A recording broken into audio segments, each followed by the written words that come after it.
மிதுன ராசி அன்பர்களே, ஜூலை மாதம் என்ன பலன் எப்படி இருக்குங்கிறத செக்மெண்ட் வைஸாக முதல் டீட்டெயிலாக நம்ம பார்க்கலாம். அப்படி பார்க்கும் பொழுது உங்கள் ராசிநாதன் முதலில் உங்களுடைய எண்ணங்கள், செயல்கள், சிந்தனைகள் எப்படி இருக்குன்னு பார்த்தால், ராசிநாதன் ஆட்சி பலத்தோட வலிமையாக உங்கள் ராசியிலேயே உட்கார்ந்துருக்கார். அதே சமயத்தில் தன்னம்பிக்கைக்குரிய கிரகம் என்று சொல்லக்கூடிய சூரியனும் உங்கள் ராசியிலேயே உட்கார்ந்துருக்கார். அப்போ இந்த மாதம் தன்னம்பிக்கை அதிகரிக்கும், தொட்டது துளங்கும், நினைச்ச காரியங்கள் ஜெயமாகக்கூடிய தன்மை. எந்த இடமாக இருந்தாலும் அதை யோசித்து இது சரியா தவறா என்று பகுத்தாய்ந்து செய்யக்கூடிய தன்மைங்கிறது இந்த மாதம் இருக்கும். அதாவது நல்ல அறிவாற்றல் சிந்தனைங்கிறது அதிகமாக இருக்கும். ஏன்னா புதன் அல்லவா, புதன் தான் அறிவுக்கு காரக கிரகம். அந்த அறிவுக்கு காரக கிரகம் உங்கள் ராசியிலேயே அமர்ந்து கொண்டு அங்கே திக்பலத்தோட வலிமையாக இருக்கிறதுனால புத்தி, அறிவை வைத்து செய்யக்கூடிய எந்த விஷயமாக இருந்தாலும் சூப்பராக இருக்கக்கூடிய ஒரு அற்புதமான ஒரு மாதம். சூரியனை போல இருப்பீங்க, ஸ்ட்ரைட் ஃபார்வர்டாக இருப்பீங்க. சூரியன் எப்படி உலகத்தை சுற்றி வருகிறதோ அதே போல சுற்றி வரக்கூடிய அமைப்புகள், சந்தர்ப்பங்கள் நிச்சயமாக உண்டு. பெரிய மனிதர்களின் தொடர்புகள் என்பது நிச்சயமாக இந்த மாதம் ஏதாவது ஒரு ரூபத்தில் உங்களுக்கு ஏற்படுத்தி கொடுக்கும். அதில் எந்தவித மாற்று கருத்தும் கிடையாது. தனம் சார்ந்த விஷயங்கள், பொருளாதார சம்பந்தப்பட்ட விஷயங்கள் எப்படி இருக்கும் அப்படின்னு கேள்வி கேட்டீங்கன்னா, 2ஆம் இடத்தை பார்க்கணும். அந்த 2ஆம் இடத்தில் குரு பகவான் உச்ச பலத்தோட வலிமையாக உட்கார்ந்திருக்கார். 2ஆம் அதிபதி என்று சொல்லக்கூடிய அந்த சந்திர பகவான் பார்த்தீங்கன்னா இந்த மாதத்தினுடைய தொடக்கத்தில் தனுசுல குருவின் வீட்டில் போய் உட்கார்ந்துருக்கு. அப்போ குருவின் வீட்டில் சந்திரனும், சந்திரனுடைய வீட்டில் குரு உட்கார்ந்துருக்கு. அப்போ இந்த மாதம் பணம் சார்ந்த விஷயங்கள், பொருளாதாரம் சார்ந்த விஷயங்கள் நன்றாகவே இருக்கக்கூடிய தன்மை. அதாவது இதுவரைக்கு காசு பணம் கையில் நிற்கலைன்னா கூட இந்த மாதம் காசு பணம் ஓரளவுக்கு சேமித்து வச்சிருக்கிறேன், இந்த மாதம் பணப்புழக்கம் நன்றாக இருக்குது என்று சொல்லிக்கொள்ளக்கூடிய அளவுக்கு பொருளாதாரம், வரவு, அந்த பணத்தை டீல் பண்ணக்கூடிய விஷயங்கள், பணத்தை கையாளுகின்ற விஷயங்கள் இதெல்லாமே நல்லபடியாக இருக்கக்கூடிய ஒரு நல்ல மாதமாகவே அமையப் போகிறது. குடும்பம் நன்றாக இருக்க போகிறது. குடும்பத்தில் இருந்து வந்த கசப்புணர்வுகள் விலகப் போகிறது. குடும்பத்தில் இருக்கின்றவர்கள் அத்தனை பேரும் அல்லது குடும்ப உறுப்பினர்கள் சேர்ந்து ஒரு தொழிலை செய்யலாம் என்கின்ற எண்ணப்பாடு கண்டிப்பாக உண்டாகும். எப்படி சார் சொல்கிறீங்க அப்படின்னா, 10ஆம் அதிபதி, தொழில் ஸ்தானத்தின் அதிபதி குடும்பஸ்தானத்தில் இருக்கார். அப்போ குடும்பத்தில் இருக்கக்கூடிய உறுப்பினர்கள் ஒன்றிணைந்து செய்யக்கூடிய வாய்ப்புகள், சந்தர்ப்பங்கள் சிறப்பு பெறுகின்ற ஒரு நல்ல மாதமாகவே இந்த ஜூலை மாதம் அமையப்பெறும்.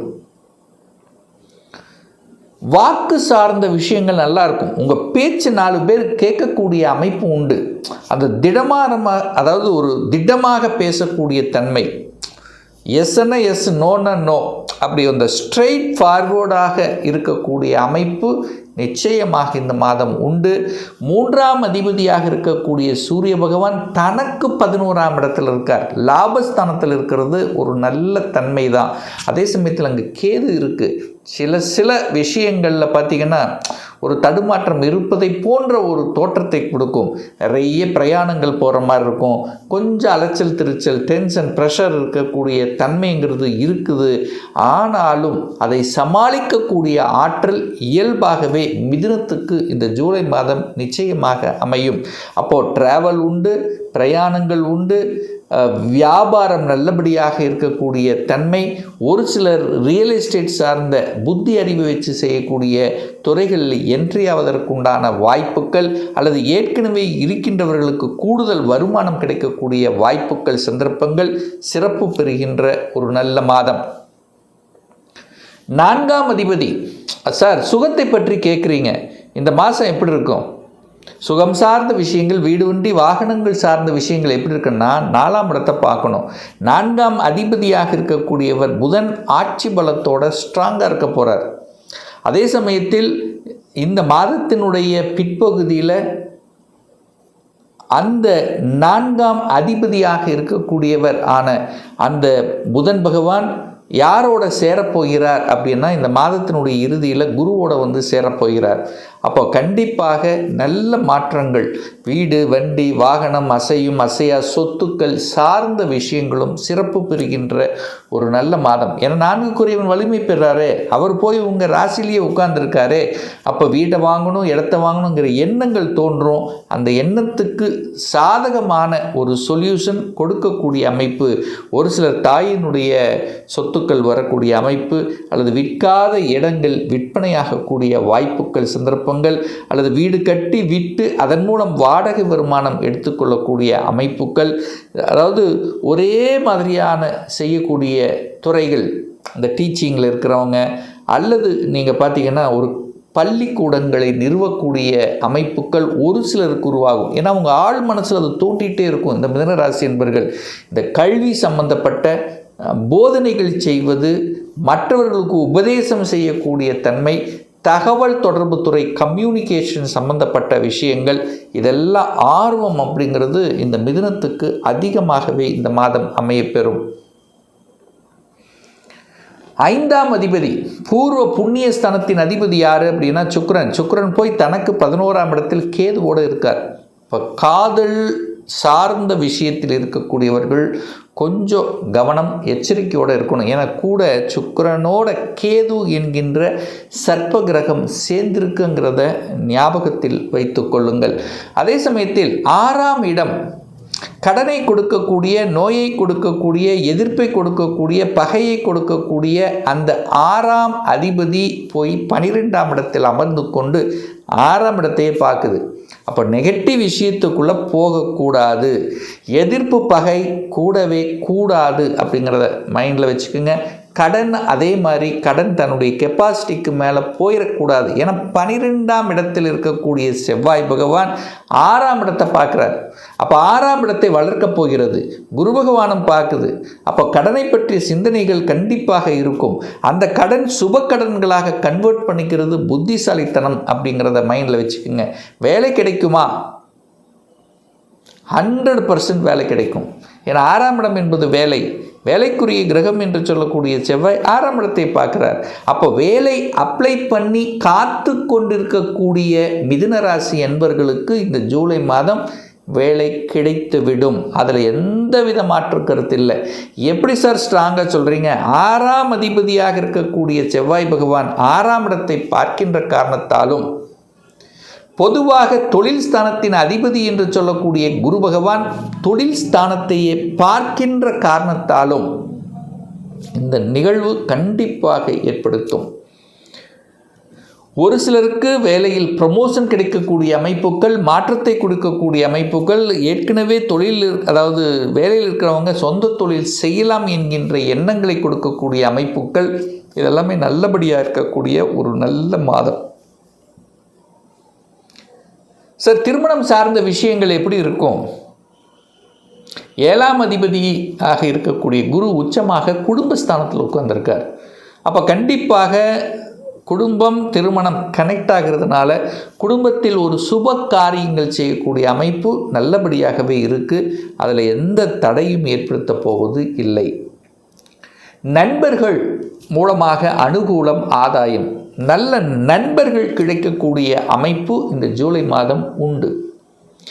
அதாவது நண்பர்கள் ஒன்று உங்களுடைய ஸ்கூல் லெவல், காலேஜ் லெவல் படித்த நண்பர்கள், எத்தனை கேப் இருந்தாலும் இந்த மாதம் ஒரு கனெக்டிவிட்டிங்கிறது கண்டிப்பாக ஏற்படுத்தும்.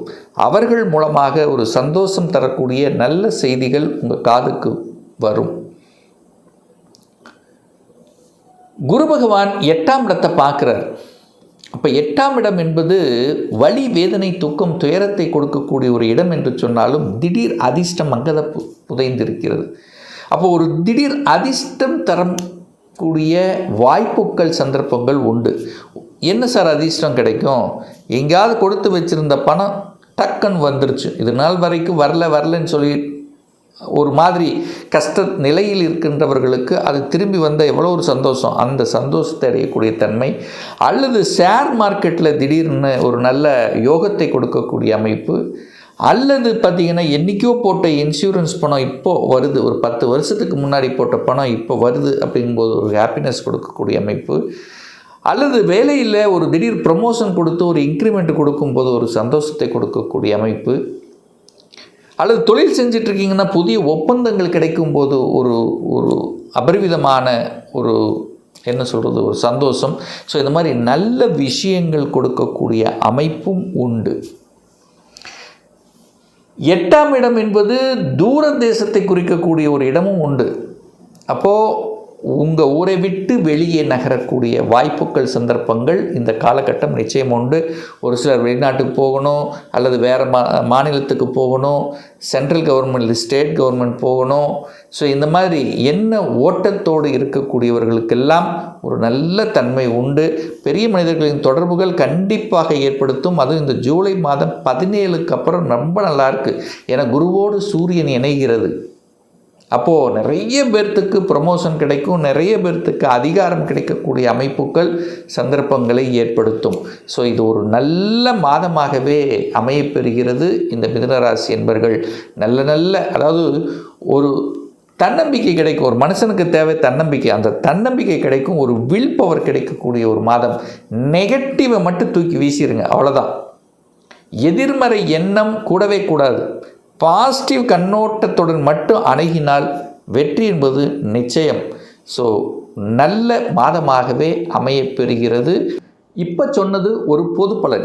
இன்னும் ஒரு துல்லிய பலன். உங்கள் ஜாதகத்தில் கிரகங்கள் எப்படி இருக்குது, என்ன ஆதிபத்தியம் பெற்றிருக்கு, எந்த டிகிரியில் அமர்ந்திருக்கு, இப்போ நடப்பு தசாநாதன், புத்திநாதன், அந்தரநாதன், சூட்சமநாதன் எப்படி இருக்குது என்பதை பொறுத்து நீங்கள் கேட்கக்கூடிய எந்த கேள்வியாக இருந்தாலும் சரி, சொந்த தொழிலா அல்லது வேலையா, எந்த கொடுப்பினை நமக்கு இருக்கிறது, எந்த கோர்ஸ் படிப்பதற்குண்டான விதி கொடுப்பினை நம்முடைய ஜாதகத்தில் இருக்கிறது, திருமணம் தடைப்பட்டு கொண்டே இருக்குது, எப்போ தான் சார் திருமணம் நடக்கும், எப்போ எனக்கு ப்ரமோஷன் கிடைக்கும், இடமாற்றம் கிடைக்கும், வீடு கட்டணும்னு ஆசைப்படுறேன், எப்போ அதுக்கு சாத்தியமாகும், எப்போ குழந்தை பாக்கியம் கிடைக்கும், இது போன்ற கேள்விகளுக்கு துல்லியமான பதிலை நம்மால் கூற முடியும்.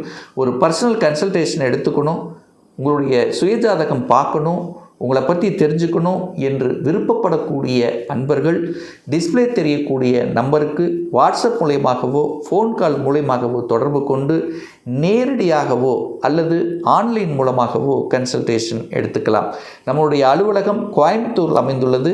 ப்ரியர் அப்பாயின்மெண்ட் வாங்கிட்டு நேரடியாக கன்சல்டேஷன் எடுத்துக்கலாம். நிச்சயமாக இந்த பதிவு ஏதாவது ஒரு ரூபத்தில் உங்களுக்கு யூஸ்ஃபுல்லாக இருக்கும். அதில் எந்த மாற்று கருத்தும் கிடையாது. நம்முடைய சேனலை ஃபஸ்ட்டு டைம் நீங்கள் பார்க்குறீங்கன்னா மறக்காமல் சப்ஸ்கிரைப் பண்ணிக்கிங்க. பக்கத்தில் இருக்கக்கூடிய பெல் பட்டன் ஆல் நோட்டிஃபிகேஷனை கிளிக் பண்ணும்போது நான் போடக்கூடிய அடுத்தடுத்த பதிவுகள் உங்களுடைய நோட்டிஃபிகேஷனில் வந்து சேரும். மீண்டும் ஒரு நல்ல பதிவில் உங்களை சந்திக்கும் வரை உங்களிடமிருந்து விடைபெறுவது உங்கள் அஸ்ட்ராலஜர் டாக்டர் சதீஷ்.